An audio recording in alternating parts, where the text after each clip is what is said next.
Back to my channel. ನಾನು ಪೂಜಾ. ಇವತ್ತಿನ ವಿಡಿಯೋದಲ್ಲಿ ನನ್ನ ಮಾರ್ನಿಂಗ್ ರುಟೀನ್ ಜೊತೆ ಸ್ವಲ್ಪ ಕ್ಲೀನಿಂಗ್ ಕೆಲಸ ಕೂಡ ಇತ್ತು. ಯುಗಾದಿ ಹಬ್ಬ ಬೇರೆ ಹತ್ರ ಬಂತಲ್ವ, ಸೊ ಕ್ಲೀನಿಂಗ್ ಕೂಡ ಸ್ಟಾರ್ಟ್ ಮಾಡ್ಕೊಂಡಿದ್ದೆ. ಆ ವಿಡಿಯೋನ ಶೇರ್ ಮಾಡೋಣ ಅಂತ ಅಂದ್ಕೊಂಡಿದ್ದೀನಿ. ಬೆಳಗ್ಗೆ ಎದ್ದಿದ ತಕ್ಷಣ ಇವತ್ತು ಕೂದಲೆಲ್ಲ ತುಂಬ ಡ್ರೈ ಅನಿಸ್ತಾ ಇತ್ತು. ಅದಕ್ಕೋಸ್ಕರ ಸ್ವಲ್ಪ ಕೂದಲಿಗೆಲ್ಲ ಎಣ್ಣೆ ಹಚ್ಕೊಂಡು ಅದಾದ ನಂತರ ಕ್ಲೀನಿಂಗ್ ಕೆಲಸ ಸ್ಟಾರ್ಟ್ ಮಾಡ್ಕೋಬೋದು ಅಂತ ಇಲ್ಲಿ ಒಂದು ಬೌಲ್ಗೆ ಸ್ವಲ್ಪ ಕೊಬ್ಬರಿ ಎಣ್ಣೆ, ಸ್ವಲ್ಪ ರೋಸ್ಮೇರಿ ಎಸೆನ್ಷಿಯಲ್ ಆಯಿಲ್, ಹಾಗೆ ನಾರ್ಮಲ್ ಆಗಿ ಹರಳೆಣ್ಣೆ ಬರುತ್ತಲ್ವ ಅದು ಮನೆಯಲ್ಲೇ ಮಾಡಿಟ್ಕೊಂಡಿರೋದು, ಅದಕ್ಕೆ ಸ್ವಲ್ಪ ಬಾದಾಮಿ ಎಣ್ಣೆನ ಹಾಕ್ಕೊಂಡು ಚೆನ್ನಾಗಿ ಮಿಕ್ಸ್ ಮಾಡಿಕೊಂಡು ಕೂದಲಿಗೆ ಹಚ್ಚಿ ಮಸಾಜ್ ಮಾಡ್ಕೋತೀನಿ. ತುಂಬ ಚೆನ್ನಾಗಿ ಅನಿಸ್ತಾ ಇದೆ. ಸ್ವಲ್ಪ ಸ್ಟ್ರೆಸ್ ಎಲ್ಲ ಕಡಿಮೆ ಆಗುತ್ತೆ ಈ ಥರ ಮಿಕ್ಸ್ ಮಾಡ್ಕೊಂಡು ಎಣ್ಣೆ ಹಚ್ಕೊಳ್ಳೋದ್ರಿಂದ. ಹಾಗೆ ಕೂದಲು ಕೂಡ ತುಂಬ ಸಾಫ್ಟಾಗಿ ಆಗುತ್ತೆ. ಹಾಗೆ ರೋಸ್ಮೆರಿ ಎಸೆನ್ಷಿಯಲ್ ಆಯಿಲ್ನ ಯೂಸ್ ಮಾಡ್ತಾ ಇರೋದ್ರಿಂದ ಹೇರ್ ಗ್ರೋತ್ ಕೂಡ ತುಂಬ ಚೆನ್ನಾಗಿ ಆಗ್ತಾ ಇದೆ. ಸೊ ಹಾಗಾಗಿ ಈ ಥರ ಸ್ಟಾರ್ಟ್ ಮಾಡ್ಕೊಂಡಿದ್ದೀನಿ. ತುಂಬ ಚೆನ್ನಾಗಿ ಅನಿಸ್ತಾ ಇದೆ. ಎಣ್ಣೆ ಹಚ್ಚಿದ ತಕ್ಷಣ ಬಾಚಬಾರ್ದು ಅಂತ ಹೇಳ್ತಾರೆ. ಸೊ ಹಾಗಾಗಿ ಏರ್ ಟೈಮ್ ಮಾಡಿಕೊಂಡು ಸ್ವಲ್ಪ ಬಾಗಿಲೆಲ್ಲ ಕ್ಲೀನ್ ಮಾಡ್ಕೊಳ್ಳೋದಿತ್ತು, ಅದನ್ನೆಲ್ಲ ಕ್ಲೀನ್ ಮಾಡಿ ರಂಗೋಲಿ ಎಲ್ಲ ಹಾಕಿ, ಬಟ್ಟೆಗಳು ಕೂಡ ಸ್ವಲ್ಪ ಇತ್ತು ಅದನ್ನೆಲ್ಲ ವಾಷಿಂಗ್ ಮಿಷಿನ್ಗೆ ಹಾಕಬೇಕಾಗಿತ್ತು, ಅದನ್ನು ಕೂಡ ಹಾಕಿ ಬೆಳಗಿನ ತಿಂಡಿಗೋಸ್ಕರ ಅಂತ ಸಿಂಪಲಾಗಿ ಏನಾದರೂ ಮಾಡ್ಕೊಳ್ಳೋಣ, ಏನಾದ್ರೂ ಲೈಟಾಗಿರಲಿ ಅನ್ನೋ ಥರ, ಬೇಕಾದರೆ ಲಂಚ್ ಡಿನ್ನರ್ ಜಾಸ್ತಿ ಇರಲಿ ಅಂತ. ಏಕೆಂದರೆ ಕ್ಲೀನಿಂಗ್ ಕೆಲಸ ಕೂಡ ಸ್ಟಾರ್ಟ್ ಮಾಡ್ಕೊಂಬಿಟ್ಟಿದ್ದೆ ಅಲ್ವಾ, ಹಾಗಾಗಿ. ಮತ್ತು ಹಬ್ಬದ ಕೆಲಸಗಳಂದ್ರೇ ಹಾಗೆ ವಾಷಿಂಗ್ ಕೆಲಸ ಇರುತ್ತೆ, ಮತ್ತು ಡ್ರೆಸ್ಸಸ್ ಏನಾದರೂ ರೆಡಿ ಮಾಡ್ಕೊಳ್ಳೋದಿರುತ್ತೆ, ಮತ್ತು ಮೇಯ್ನಾಗಿ ಕ್ಲೀನಿಂಗ್ ಕೆಲಸನೇ ಇರುತ್ತೆ. ಪ್ರತಿಯೊಂದು ಮೂಲೆನೂ ಕೂಡ ಕ್ಲೀನ್ ಮಾಡ್ಕೋಬೇಕು. ಯಾವುದೇ ಹಬ್ಬ ಆದರೂ ಕೂಡ ಹಾಗೆ ಎಲ್ಲರೂ ಅದೇ ಥರ ಮಾಡ್ತೀರಾ ಗೊತ್ತು. ಆದರೆ ಹಬ್ಬದ ಹಿಂದಿನ ದಿನ ಸ್ವಲ್ಪ ಜಾಸ್ತಿನೇ ಕೆಲಸ ಇರುತ್ತೆ. ಹಬ್ಬ ಅಂತ ಸ್ವಲ್ಪ ಪ್ರಿಪ್ರೇಷನ್ಸ್ಗಳಿರುತ್ತೆ, ಮತ್ತು ಮೊದಲೇ ಹೇಳಿದಾಗೆ ಎಷ್ಟೊಂದು ಕೆಲಸಗಳಿರುತ್ತೆ. ಸೊ ಅದನ್ನೆಲ್ಲ ಮಾಡ್ಕೊಳ್ಳೋ ಅಷ್ಟರಲ್ಲಿ ಸಾಕಾಗಿಬಿಡುತ್ತೆ. ಇನ್ನು ನಮ್ಮ ಕಡೆ ಯುಗಾದಿ ಹಬ್ಬದ ಹಿಂದಿನ ದಿನ ಕಲ್ಲೆತ್ತೋದು ಅಂತ ಹೇಳ್ತೀವಿ. ಅವಾಗ ನಾವು ದೋಸೆ ಮಾಡಲೇಬೇಕು. ಸೊ ಬೆಳಿಗ್ಗೆನೇ ಮಾಡ್ತಾರೆ ಕೆಲವರು, ಇಲ್ಲಾಂದರೆ ಸಾಯಂಕಾಲ ಮಾಡ್ತಾರೆ. ಸೊ ನಾನು ಸಾಯಂಕಾಲ ದೋಸೆ ಮಾಡ್ಕೊಳ್ಳೋಣ ಅಂತ ಅಂದ್ಕೊಂಡೆ. ಹಾಗೆಯೇ ಇನ್ನು ನಾಳೆ ರೆಗ್ಯುಲರಾಗಿ ಇಡ್ಲಿ ಮಾಡಲೇಬೇಕು. ತುಂಬ ಜನದ ಮನೆಯಲ್ಲಿ ಅಂದರೆ ಯುಗಾದಿ ಹಬ್ಬ ಅಂದರೆ ಫಸ್ಟ್ ತಿಂಡಿಗೆ ಇಡ್ಲಿನೇ ಮಾಡೋದು, ಅದಾದಮೇಲೆ ಒಬ್ಬಟ್ಟು, ಮಸಾಲೆ ವಡೆ ಈ ಥರ. ಸೊ ಹಾಗಾಗಿ ನಾನೇನು ಅಂದ್ಕೊಂಡೆ, ಇವತ್ತು ಅಂದರೆ ಯುಗಾದಿ ಹಬ್ಬಕ್ಕೆ ಬೆಳಗ್ಗೆನೇ ಇಡ್ಲಿ ವಡೆ ಮಾಡಿಬಿಡೋಣ, ಅದಾದಮೇಲೆ ಬೇಕು ಅಂದರೆ ಒಬ್ಬಟ್ಟು ಮಾಡ್ಕೊಳ್ಳೋಣ, ಸಿಂಪಲ್ ಆಗಿರಲಿ ಊಟ ಅಂತ ಅಂದ್ಕೊಂಡು. ಇಡ್ಲಿಗೂ ಕೂಡ ನೆನೆಸಿಟ್ಕೊಂಡಿದ್ದೀನಿ. ಜಸ್ಟ್ ಒನ್ ಟೈಮ್ಗಾದರೆ ಸಾಕು, ಕಡಿಮೆ ಪ್ರಮಾಣದಲ್ಲೇ ನೆನೆಸಿಟ್ಕೊಂಡ್ರೆ ಸಾಕು ಅಂತ. ಹಾಗೆ ಬಟ್ಟೆನೂ ಕೂಡ ವಾಷಿಂಗ್ ಮಿಷಿನ್ಗೆ ಹಾಕಿ ಬ್ರೇಕ್ಫಾಸ್ಟ್ ಎಲ್ಲ ಮುಗಿಸ್ಕೊಂಡು ಕ್ಲೀನಿಂಗ್ ಕೂಡ ಸ್ಟಾರ್ಟ್ ಮಾಡ್ಕೊಂಡಿದ್ದೀನಿ.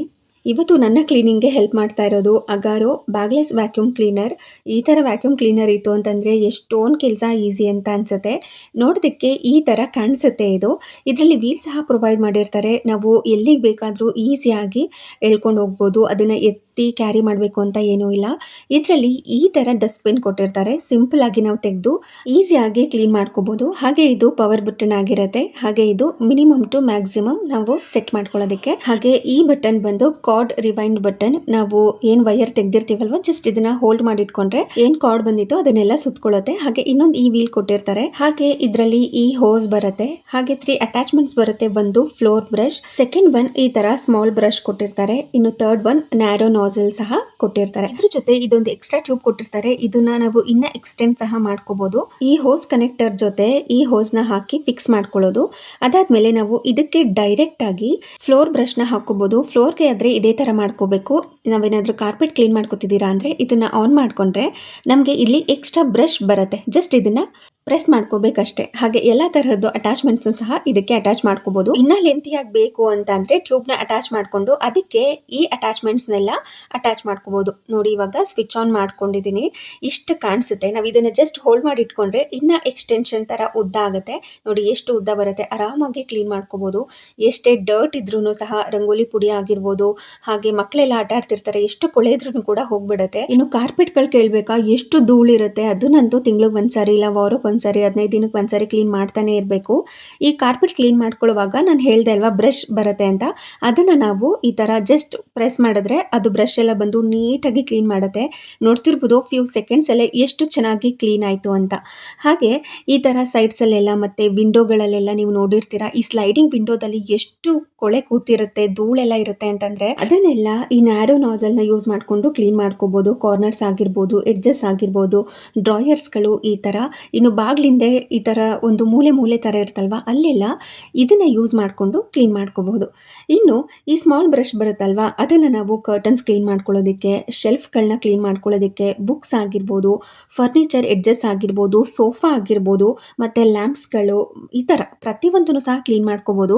ಕೆಲವೊಂದು ಬಟ್ಟೆಗಳದ್ದು ನಾವು ಏನಾದ್ರೂ ಡೆಕೋರ್ ಇಟ್ಕೊಂಡಿರ್ತೀವಿ, ಅದನ್ನೆಲ್ಲ ಈಸಿಯಾಗಿ ಕ್ಲೀನ್ ಮಾಡ್ಕೋಬೋದು. ಯಾಕೆಂದರೆ ಇದರಲ್ಲಿ ಬ್ರಷ್ ಕೂಡ ಇರುತ್ತೆ. ಜಸ್ಟ್ ಈ ಥರ ಮಾಡ್ತಾ ಇದ್ರೆ ಬ್ರಷಲ್ಲಿ ಅದು ಏನು ಕೊಳೆ ಕೂತಿರುತ್ತೆ ಅದೆಲ್ಲ ಬಂದ್ಬಿಡುತ್ತೆ. ಹಾಗೆ ಇದು ಈಸಿಯಾಗಿ ಸಕ್ ಮಾಡ್ಕೊಳ್ಳುತ್ತೆ.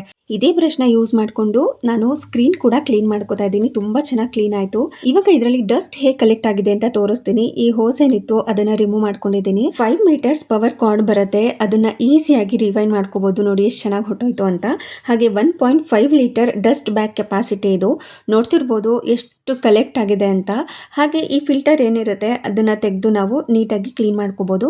ಹಾಗೆ ಒಳಗಡೆ ಒಂದು ಸಾಫ್ಟ್ ಬಟ್ಟೆಯಿಂದ ಒರೆಸ್ಕೋಬೋದು, ಈಸಿಯಾಗಿ ಕ್ಲೀನ್ ಮಾಡ್ಕೋಬೋದು. ನೋಡ್ತಿರ್ಬೋದು ಎಷ್ಟು ಚೆನ್ನಾಗಿ ಕ್ಲೀನ್ ಆಯಿತು ಅಂತ. ಹಾಗೆ ಡಸ್ಟ್ ಸಣ್ಣ ಸಣ್ಣ ಪಾರ್ಟಿಕಲ್ಸ್ ಏನಿದೆ ಅದನ್ನೆಲ್ಲ ಸಕ್ ಮಾಡ್ಕೊಳ್ಳುತ್ತೆ. ತುಂಬ ಚೆನ್ನಾಗಿ ಕ್ಲೀನ್ ಆಗುತ್ತೆ. ಇದ್ರ ಕಂಪ್ಲೀಟ್ ಡೀಟೇಲ್ಸ್ ಮತ್ತು ಲಿಂಕ್ನೆಲ್ಲ ಡಿಸ್ಕ್ರಿಪ್ಷನ್ ಬಾಕ್ಸ್ನಲ್ಲಿ ಕೊಟ್ಟಿರ್ತೀನಿ. ಯಾರಿಗಾದರೂ ಇಂಟ್ರೆಸ್ಟ್ ಇದ್ದರೆ ಚೆಕ್ ಮಾಡಿ ನೋಡಿ. ಇದು ನೆಕ್ಸ್ಟ್ ಡೇ ಬೆಳಿಗ್ಗೆ ಪೂಜೆ ಎಲ್ಲ ಮುಗಿಸ್ಕೊಂಡಿದ್ದಾಯಿತು. ಪೂಜೆ ಎಲ್ಲ ಮುಗಿಸಿ ಇಲ್ಲಿ ತಿಂಡಿ ಮಾಡೋದಕ್ಕೆ ಬಂದಿದ್ದೀನಿ. ಬೇವು ಬೆಲ್ಲ ಕೂಡ ತಿಂದಿದ್ದಾಯಿತು.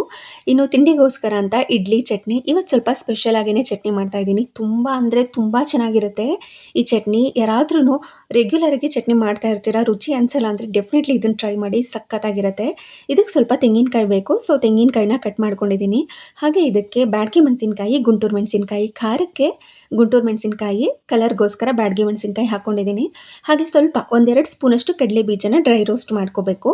ಹಾಗೆ ಇದಕ್ಕೆ ಸ್ವಲ್ಪ ಪುದೀನ ಸೊಪ್ಪು ಬೇಕಾಗುತ್ತೆ. ಹಾಗೆ ಸ್ವಲ್ಪ ಕೊತ್ತಂಬರಿ ಸೊಪ್ಪು ಬೇಕು. ಇನ್ನು ಬೆಳ್ಳುಳ್ಳಿ ಸಹ ಬೇಕು, ಮೇನ್ ಇಂಗ್ರೀಡಿಯೆಂಟ್ ಅದು. ತುಂಬ ಚೆನ್ನಾಗಿರುತ್ತೆ ಟೇಸ್ಟ್ ಮಾತ್ರ. ಇಲ್ಲಿ ತೆಂಗಿನಕಾಯಿನ ತುರಿದಾದ್ರೂ ಸೇರಿಸ್ಕೋಬೋದು, ಇಲ್ಲ ಅಂತಂದರೆ ಸಣ್ಣದಾಗಿ ಕಟ್ ಮಾಡಿ ಕೂಡ ಸೇರಿಸ್ಕೋಬೋದು.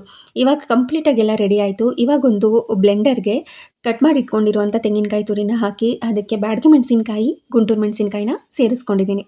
ಅದಾದ ನಂತರ ಅದಕ್ಕೆ ಹುರಿದಿಟ್ಕೊಂಡಿರುವಂಥ ಕಡಲೆ ಬೀಜ ಏನಿತ್ತು ಅದನ್ನು ಕೂಡ ಹಾಕಿ ಅದಕ್ಕೆ ಬೆಳ್ಳುಳ್ಳಿ ಎಲ್ಲ ಸೇರಿಸ್ಕೋಬೇಕು. ಕಡಲೆ ಕೂಡ ಖಾಲಿ ಆಗಿತ್ತು, ತರಿಸ್ಕೊಂಡಿದ್ದೆ. ಅದನ್ನೆಲ್ಲ ರೀಫಿಲ್ ಮಾಡ್ಕೊಳ್ಳೋದು ಕೂಡ ಟೈಮ್ ಇರಲಿಲ್ಲ.